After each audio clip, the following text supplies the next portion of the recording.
Welcome back to The Heat. We're discussing the strained relationship between the Philippines and the United States and efforts by the Philippine president to revive ties with China. Let's get back to our panel right now.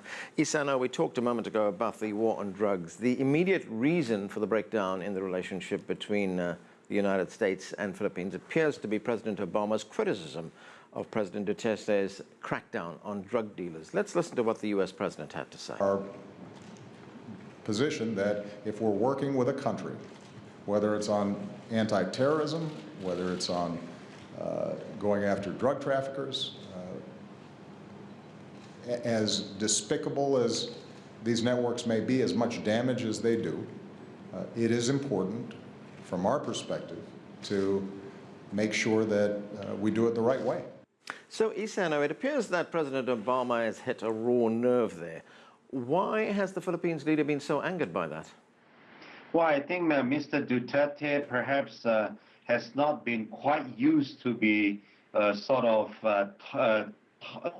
talking down to in the sense that he has been a local mayor for years, and when he was mayor of Davao, he essentially had a free hand in terms of running the city, and it was sort of a well-known phenomenon that similar deployment of, for example, death squads or calling upon the citizens to execute those drug traffickers, to take laws into their hands and so on.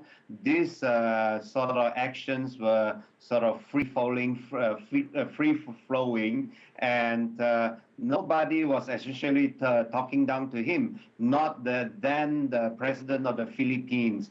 And now that Mr. Duterte himself is elected the president of the Philippines, I think he's not very used to being talked down to by, for example, even the president of the United States.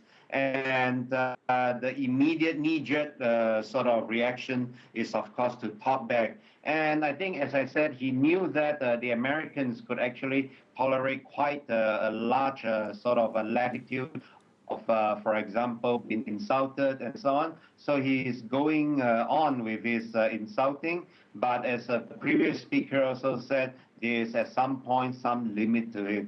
Yeah. Right, and Sourabh, that rhetoric escalated very quickly into a slanging match. Let's listen to what President Duterte had to say. So I do not expect the human rights, I do not expect Obama, I do not expect the EU to understand me. Do not understand me. And if you think it is high time for you guys to withdraw your assistance, go ahead. We will not beg for it. So he's saying that we don't care about the assistance you're giving us. If you don't want to give it to us any longer, that's fine. Now, as Richard pointed out, we don't know whether that's just bluster or whether he means that. But what do you make of it? Here's an interesting facet, which I think not many people touch upon, but I think is a very important one. Asia is seeing a new and different breed of leaders who have come out, who are not from the existing elite or from the metropolitan centers. We've seen that in Jokowi in Indonesia. We've seen that in Rajapaksa in Sri Lanka.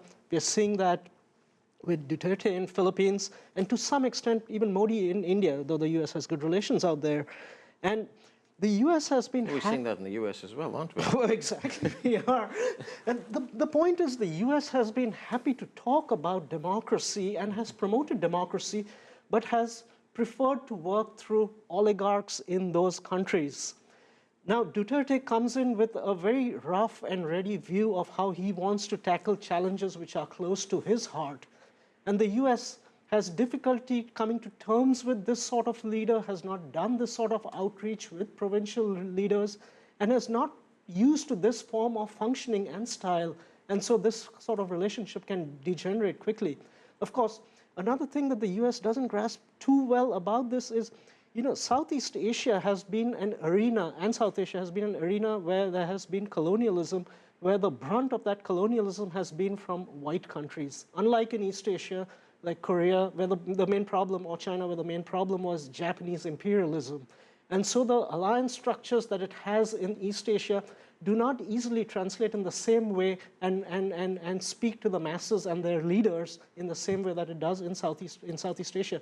And the US, I don't think, is approaching these and understands these underlying drivers that well, And that's why it needs to be a little cautious. Yes, President Duterte has said a lot of things he should not be saying and should be framing it a little bit more diplomatically, but the US must try to understand a little bit more about where and how these leaders are also coming from. Victor, just a few months ago, an international tribunal in The Hague ruled against China for the Philippines in that territorial dispute over the South China Sea. Now the Philippines, which one could say won that dispute, is calling for a strengthening of relations with China. What's the significance of that change? That's all happened very quickly.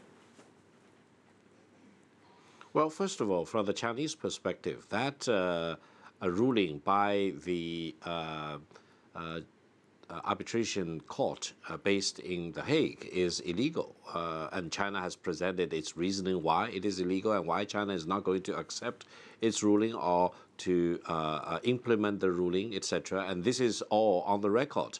And I would say that if you look around the world, there are many territorial disputes between different pairs of countries, and between China and the Philippines, indeed, there is territorial dispute. But the better way to resolve the territorial dispute, including between China and the Philippines, is to conduct diplomacy and negotiation and talk it over and try to reach an amicable solution for the two countries. And I think for President Duterte and the Philippines under his leadership, this is exactly what's the better way between China and the Philippines to engage in diplomacy, to engage in peaceful dialogue.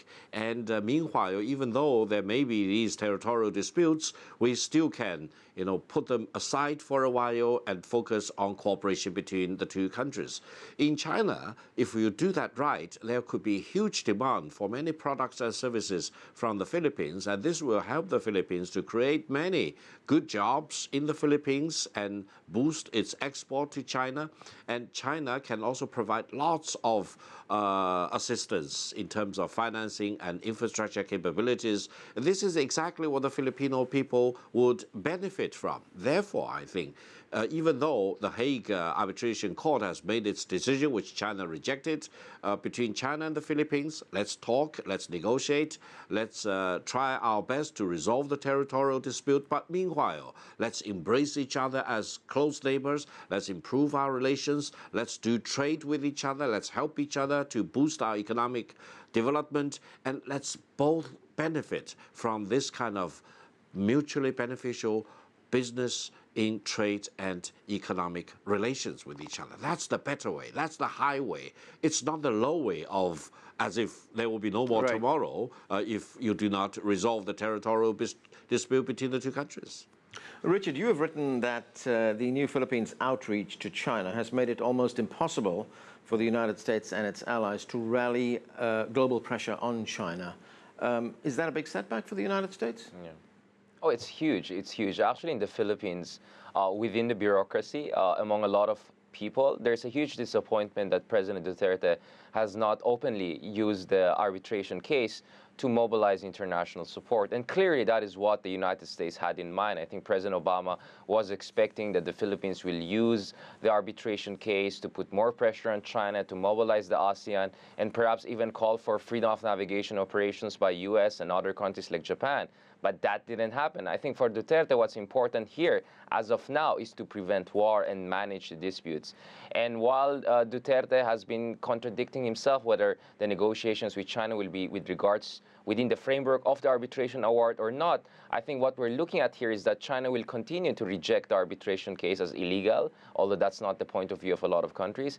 But I think behind the scenes in their negotiations, they will try to find a compromise that at least partially conforms with that final award. And I think one low-hanging fruit is, for instance, a joint fisheries agreement or a modus vivendi in the Scarborough Shoal, because the award clearly said that the Scarborough Shoal is a traditional fishing ground, not only for China, not only for the Philippines, but for multiple countries. So I think that is where much of the negotiations in the coming months will focus on. And I think if the two countries can find an understanding over the Scarborough Shoal, that will tremendously contribute to bringing down tensions and mutual animosity, not only between the governments, but the peoples of China and the Philippines. Sourabh, so you've got this tough rhetoric coming out of Manila. What are the policy options here for the United States? And one other thing, very quickly, how are other countries in the region looking at this change in dynamics, countries like Japan or South Korea? let me get to the second question first. Yeah. Let me split that into two sections, actually. There are countries, there are the ASEAN countries, first of all, Right. and then there are the countries beyond ASEAN. The ASEAN countries are actually thankful that the arbitration is over, because the arbitration over means the closing of a chapter, which means the beginning of a new chapter, and a new chapter which can go in a more positive direction. And China has shown itself willing and wanting to go in that positive direction post the arbitration. So they've been actually happy about it. Maybe there's a little bit of disgruntlement at the side of the Vietnamese, because they have also in the process won some significant gains from that arbitration process. But the fact is that they made very serious progress, or good progress, I would say, at the ASEAN level summits, the ASEAN Foreign Ministers Ministerial in July, and even subsequently. Right. So the ASEAN countries are generally, I would say, are happy with the way things have turned out subsequently. The other countries, you have countries like Japan, who actually were an accessory of the US and have been disappointed with the way that the matters have played out. Right. But then you have countries like India, another extra-regional country, who has been able to find a middle ground between where the ASEAN countries are and where the US and Japan is. So it's a kind of a mixed bag in that regard.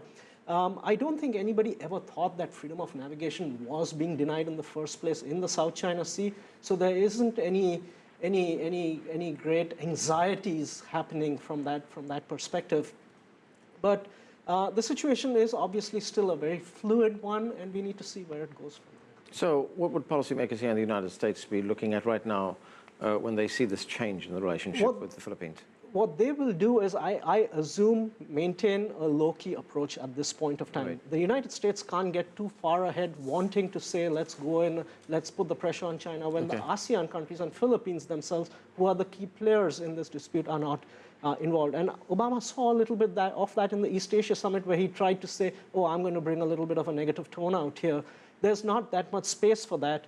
But a lot will depend on how China intelligently utilizes this moment with the Philippines on South China Sea issues in terms of negotiating certain space for the two parties.